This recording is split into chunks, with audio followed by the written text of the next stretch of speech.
again from the garden. It's Christina from Sunshine and Flora. If you're new to my channel, I grow cut flowers in Zone 5A in Northwest Iowa. I sell at our local farmers market. I take special orders, and we are working on expanding to the neighboring building for a retail space. We're about 3/4 of the way through June, so I thought now that some things are going in the garden, this would be the perfect time to do the first garden tour of the year. So my garden space is technically an urban garden, and it's located downtown right between two buildings. One is my photography studio, and the other building we have purchased and we are renovating for the future retail space for Sunshine and Flora. So my garden started in between the buildings in this, what I call the fenced in garden, and it has just grown and expanded into the parking lot. I now have a hoop house, and I basically just kind of want to walk you around all of the areas to show you what is blooming, what we're developing, and what we have left to plant this year. So here is a quick pan of what the fenced in garden looks like. The fence at the front of the property fences this garden off from Main Street, so we have really great exposure for the storefronts. And this entire space is roughly a 30 by 60, so not huge, but enough space to pack a lot of plants in. So I think first we'll just walk down and look at this first area along the path. If we pan around, this building is my photography studio, so I am facing north right now. You can see I have a little door with a patio and a pergola. My green stock is back there with some vegetables. But this first path consists of some really nice bells of Ireland. These are growing. I've used a few in bouquets already, and I had some orders and I totally forgot to use them today. So a lot of these will get used for next week's market. These self-seeded from last year, and from what I have been told, if you grow bells of Ireland in a space, you might always have it in that space, and I am not complaining. Also in this bed, you'll see this nice, really tall plant. That is mountain mint, and that is also from last year. It perennialized for me, and I am really excited to have it as a filler, and it is starting to put on some bloom heads. I harvest it after the white flowers have developed and the stems are nice and firm and woody, and this makes a really great filler. And then along the front here, there are some weeds, ignore those, but I have plugged in some seedlings of my feverfew. Feverfew perennializes for me, so right in front of the mountain mint, I will just have a nice patch of feverfew every year. Then as we continue down the path, well, in front of my air conditioner, I made a little patch of yarrow. This comes back strong every single year and is one of my earliest yarrow patches to actually bloom. Oh, there's a bee. The bees love the yarrow. I've already been harvesting out of here the last couple weeks. And then continuing to move down, this is my patch of statice. It's really starting to grow. This was the second planting of statice, and as we go along the patch, here's the first planting of statice. You can see these plants are much bigger, and they are going to be blooming pretty soon. Statice is an amazing filler, and it can be used both fresh and dry. So then past the in-ground bed, I actually have a raised bed that continues on all the way back to the fence. This is the very first thing that I put in this garden, and I used to plant it full of zinnias and sunflowers that I would use for senior pictures. And then this whole cut flower thing developed, and now it is just part of my cut flower garden. And right in front of me, this is, I believe, globe thistle. I planted these plants a couple years ago, and this is the first year they have really started to grow. They have some little bloom heads on. I don't even know if this is white or blue. It's going to be a surprise for me, but these plants have really got some good height, and I cannot wait to see when they are fully bloomed. So just past the globe thistle, this is the raised bed that I was talking about. And yep, I have a few leaves that have exploded in the wind. But in the front here, I have all these Rudbeckia plants going. They are looking so good. These are mainly all the Sahara Rudbeckia variety. And then at the back of the bed, I have 22 peonies planted. Now I won't be able to harvest off of these for another couple years, but this should be a really nice patch of established peonies for me to harvest off of for many years to come. Now swinging across the garden, The center of the garden is the main planting area. And if you've been watching my videos, you know I used to have a greenhouse right about in here. We have since moved that out, and I'll show you where that went. But now this whole area is planting. And oh my goodness, the grass. I'm almost embarrassed to show you guys this. I should have weeded, but that's what happens when it rains. The grass really comes up. So in this first patch, I have a bunch of lilies that are going to be blooming very soon, and a really nice hedge of self-seeded sunflowers that I usually don't let bloom, but they're almost close to blooming that I probably should let them bloom now. And then as far as the whole planting area goes, all of these rows where I have soaker hose laid, this is where all my dahlias are. And you can see they are just starting to sprout out of the ground. They're looking really nice. I'll come through here tomorrow morning with my little hoe weeder and just kind of scrape all this grass away. But in here I have 108 dahlias. Can you believe I just weeded all these beds last week?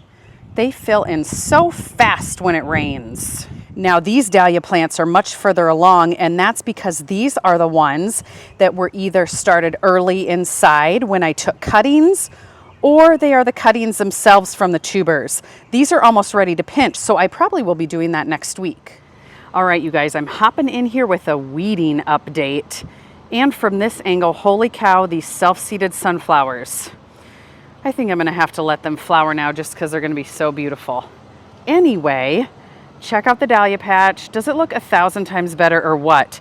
I came in here this morning, pulled all the weeds.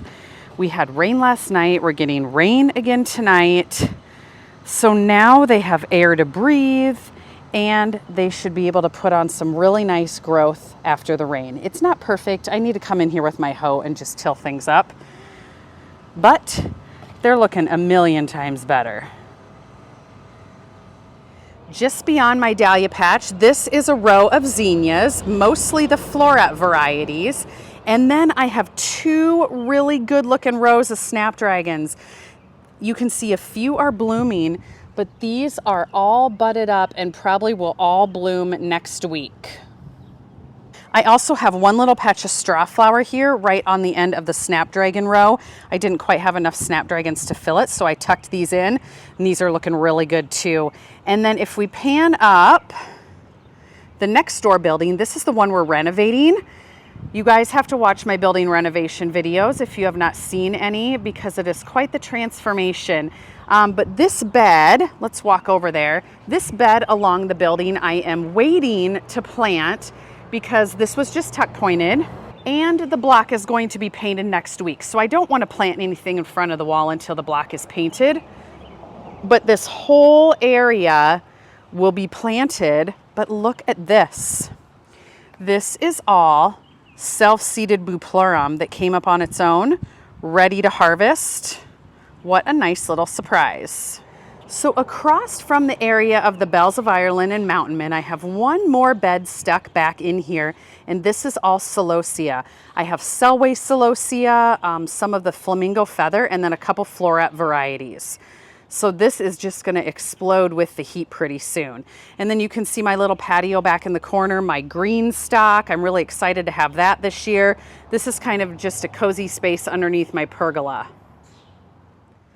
So that is a look at the fenced-in garden of my whole cut flower garden.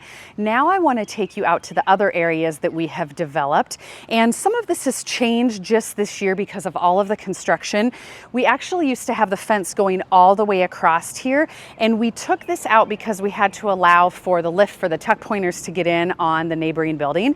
But I actually think I'm going to leave the fence out because I put this trellis here. This is the Titan squash tunnel from Gardener Supply, and this is what I grow mini pumpkins on every year. And I really kind of like this little lead in and out of the garden. And then I may put a little fence or a trellis on the other side of it. But this is a really nice walkway that leads out to the other planting areas. So let's walk out there. I'll show you all of the other planting beds, and then we'll walk through the hoop house. So walking through this area, you can see at the base of each of the posts of the trellis, I have pumpkins planted, and these are all mini pumpkins. And I grow pumpkins specifically for a fall market, which in an upcoming video I'm going to share with you how I plant them and all the varieties that I'm growing. But I have a nice pathway here. Well, this is where the crane went, and so we have a little fixing up to do. So this side I call the cottage garden area, and this is just full of beautiful perennials that I harvest from. Now, if we look back, this area looks really good. This area looks really bad. This is the area that was under construction. We've had cranes in here. We've had trenchers putting gas lines in, and it really just needs to be fixed up. But if we step back, you can see the back of the building. We had a nice concrete pad poured, and then my pavers right here, this is kind of the rough area where the landscaping will come out to. So all of this is going to be nice big planting area, and then you'll just come right down the path to go in the fenced in garden. But if we turn this way and kind of look at what I have in the cottage garden, I've got some Fama White pincushion flowers blooming. I've got some nice yarrow blooming. I had a Baptisia back here that is now done. This is the Cat's Pajamas Nepeta, which brings in pollinators like crazy. And then we kind of get into the area where I have some daisies and some yarrow. And then these are all my echinacea, which are just starting to bloom. A few more daisies over here. And then around the front of the flower bed, which obviously I need to weed again, this is some more of that Sahara Rudbeckia. And then if we turn the other direction, this is the whole parking lot garden area, and you can see this is where my greenhouse moved to. So we have a couple strawberry beds flanking the greenhouse, and right now, there's not much in here. Well, this is my peach tree that needs to get planted. But the only thing really in the greenhouse are all of the extra pepper plants that my husband started from seed that I potted up to grow in here. Oh, and one tray of columbine that I will be growing and planting for next spring. And a few random tomato plants that I just couldn't part with. So we'll see how all that goes in the greenhouse this summer. And then looking past the greenhouse, I have a few raised beds. This feverfew bed I have been harvesting from. These are from last year, and they are just the cutest flower. So I need to get this all harvested out before it goes bad. The next bed over is a bed of straw flower, looking really good. Then this bed, I've been harvesting larkspur. It's almost done. And then I plugged a few other random things in. These are some Chinese forget-me-nots getting started. This is some saponaria, which is blooming really short. So I think what I'll do is just pinch those and see if it keeps going. And then this bed, I had a few clary sage plants that I plugged in. I don't know if they'll end up doing anything. This is some self-seeded feverfew. And then these are honeywort plants that I plugged in, and they get massive. So they will completely fill up this whole bed. We have a little issue with these 4 boxes that when we get a really heavy rain, this area completely floods. We need to add a French drain or something so these are usable. But for right now, they're just sitting empty until we solve that issue. But let's go walk over to this area. This is the hoop house area, and it is completely full. So I basically have 3 big planting rows in this area. You can see here is more feverfew. I've really been harvesting out of here, and so these plants are going to have to regenerate. And then down the way, I planted some Veronica. Let me zoom in on that for you. This is the Skylar Veronica. I have both the white and the purple in here, and these are just very small plants right now. They should grow throughout the season, and then I anticipate next year being able to harvest off of them. Here's a close-up of the white variety, just getting ready to bloom. I'm so excited to use these. The middle row is just a little bit of a conglomeration. The first area here is Ami and Larkspur that was my winter sowing. Then we have a stretch of Ageratum. And then at the very back, I have a whole bunch of Eryngium that I started from seed and more of the Fama White and Blue Pincushion flowers. And this row, this is all of my direct sown zinnias. Lots of the Flora varieties. I have Cresto zinnias. Bennery's Giant, just all really great zinnias for focal flowers. I ended up having to reseed some of the holes, so some aren't as far along as others, but gosh, these are gonna grow so fast. All right, I'm gonna pop in here with another weeding update. The day I'm editing this video, I also came through and weeded the Craspedia. The Ageratum looked okay. They're really putting on some big growth. The Eryngium looks a million times better. And the Fama Blue and White Pincushion flowers look a million times better. I also went through and pulled a few weeds in the perennial aisle, which is the Salvia or Veronica. Which did I say? I can never remember.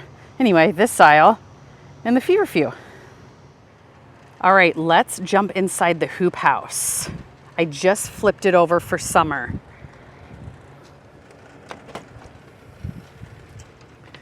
Ooh, I see color back in the corner.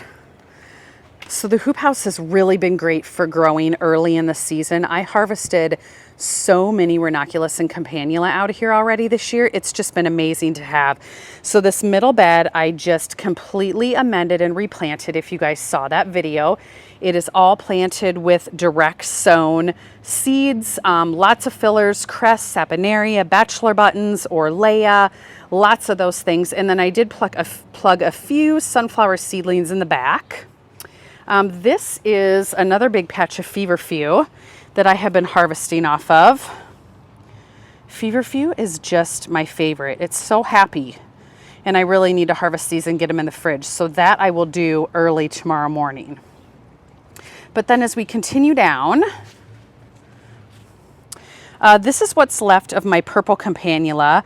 I cut them all back and I am waiting to see if they branch out. I have never grown it before, so I'm not quite sure, but some of them are starting to bloom again.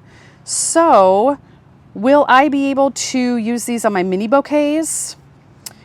Or are the stems even going to be too short for that? I'm not sure, but I wanted to try it and see. And then past the campanula, this is all dianthus that desperately needed to get out of their soil blocks. And then in the corner, I have the few lisianthus I started from seed.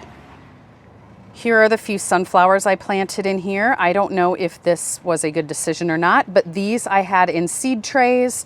I just wanted to see how they started inside from seed, and this is where they ended up. And it looks like something is eating them. I'm guessing baby grasshoppers. I'm gonna have to take care of that problem. I also should give this row a nice water for the day, but this is gonna be filled in no time. And I will be putting the Horta Nova netting on this middle row because all of these things are going to need support even though they're in the hoop house. All right, so the last row in my hoop house, and I have spotted baby grasshoppers. I'm gonna have to take care of that with something. Usually I try to dunk them in soapy water, but they might be too small to do that. Anyway, this first little area, I had some zinnia seedlings that needed to get planted. These do not look like much right now, but let me tell you, they will grow fast. Next to them is my white campanula that I cut back and am waiting to see how they branch. Some of them are already starting. Then I have some stock, which I talked about in my last video. I'm horrible about planting stock. I never do it early enough. However, these might be the quartet variety, which may bloom all season long anyway, so I'm just seeing what they do. And then color. First color of this round in the hoop house. My snapdragons are starting to bloom. This is the Potomac Cherry Rose. This is from the Johnny's Potomac Sunrise, Early Sunrise Mix. And then I have some lavender. And the white in there are the Apple Blossom. And that is a look at the hoop house, what it looks like 3/4 of the way through June. I bet in a couple weeks this is even gonna look completely different. Okay, so I have one more bed right out here to show you guys, and then one more big planting area to show you guys. All right, so I have one bed next to the hoop house, also needs weeding. I had these completely weeded last week, I swear. These are all direct sown sunflowers.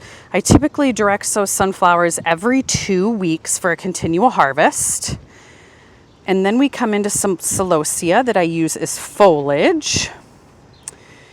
And then there's my amaranth and some direct sown cosmos and my mahogany splendor hibiscus. And then the last area is actually over on the new property. This is all planting area that I could not plant because my gas line wasn't trenched in. Well, my gas line is now trenched in, so I can start planting it. We need to come through with a good tiller again. And I actually had them scrape the gravel here to bring in more topsoil because I need more planting area. I mean, you can never have enough. So this will all get tilled and landscape fabric and planted, and so it will all be row crops like the other areas. But let's just take a quick walk through this perennial planting area. Okay, and I'm popping in with yet another update. I have someone working here today. They brought me some really nice black dirt. This area is getting planted next week for sure. So we'll start off in the corner here with this yarrow. I am not sure what variety I started last year, whether it was a summer pastels, pastel mix, summer berries. I don't know. It might have been a mix of everything, but these were teeny tiny plants that just spread over the course of last year, and this whole row has filled in, and it is looking absolutely stunning. The rest of the items in this area are some hydrangeas that I had to move from over by the building where the gas line went in. We have some Midnight Masquerade penstemon, a few baptisia. These are all peonies that I will harvest off of in a few years. Right here is another patch of the Fama scabiosa. And then over on the end, there's a few more daisies and echinacea that I can harvest off of if I want to. A couple of the varieties I don't love, but I am harvesting off of a couple of them. But mainly this area is just for looks, maybe for photo shoots. But this yarrow, I am harvesting everything I can. Okay, so that was just a quick stroll around the garden towards the end of June 2024. There is a lot that is going to bloom this year, a lot of weeds that need pulled. I'm sure you guys all have that, but I am really excited about how everything is going. I will actually be more excited next week when we can start working on that new planting area. I get some landscape fabric planted and get the rest of my plugs in the ground. I also have a shipment of plugs coming from Farmer Bailey next week. So that area is going to change pretty fast, so I'll make sure to keep you guys updated on that too. But as always, stay tuned for a lot more throughout the whole season. I'm going to be doing bouquet making videos. I'm going to pinch my dahlias pretty soon. I'll show you how to do that. And then of course, we'll keep you updated on the renovation in the retail space. So stay tuned for a lot more. Hope you guys are having a wonderful start to your gardening season, and we will see you soon.